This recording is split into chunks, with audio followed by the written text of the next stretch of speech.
Aujourd'hui, je vais vous parler de Babylon Underground de Héloïse Cohen de Timari chez Serge Safran Éditeur.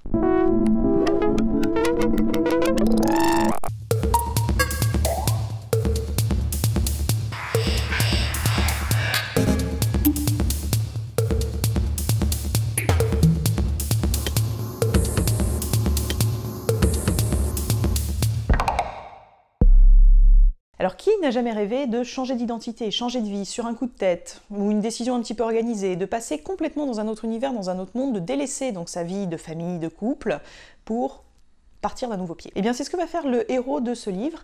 Il va décider de mettre en scène sa mort, d'un commun accord avec son ex-femme et ses enfants. Il en a assez, il veut repartir de zéro. Et pour repartir de zéro, eh ben, il va drôlement le faire, puisqu'il va donc faire croire qu'il est mort, acquérir une nouvelle identité et démarrer une nouvelle vie.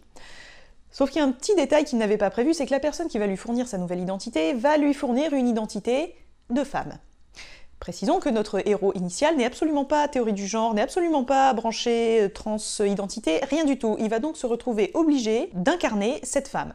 Bon, pour que ce soit un peu plus simple, il part en Argentine, et puis là, il va tomber dans une espèce de milieu, justement, trans, prostitution, deal, menaces.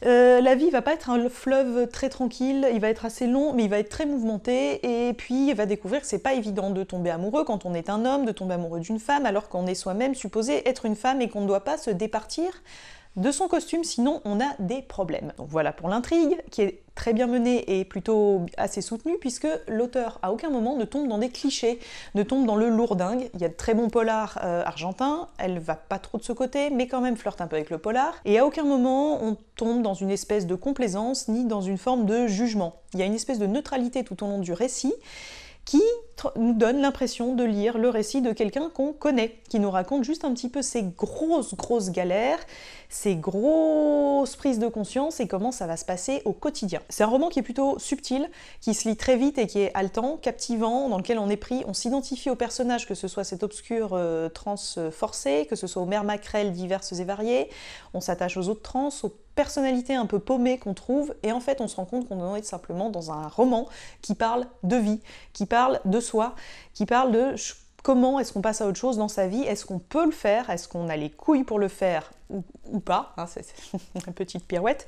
C'est tout ça est très bien mené, haletant à la façon d'un polar, et puis en même temps quand même avec un côté naturaliste, qui nous montre un petit peu un autre aspect de la vie. Donc c'est un récit avec une intrigue légèrement policière, mais qui reste quand même toujours près de l'humain. On n'accorde pas tout l'intérêt du roman à une intrigue hyper ficelée, hyper menée, avec des trucs obscurs et des flics méchants.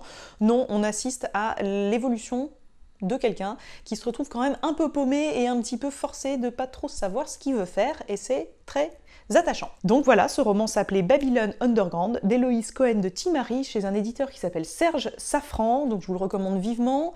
On a présenté cet épisode avec Lipfly et La Voix des Indés, toute la description, les infos comme d'habitude, et puis sur ce, lisez, parce que lire c'est bien, et je vous dis à très bientôt. Ciao ciao.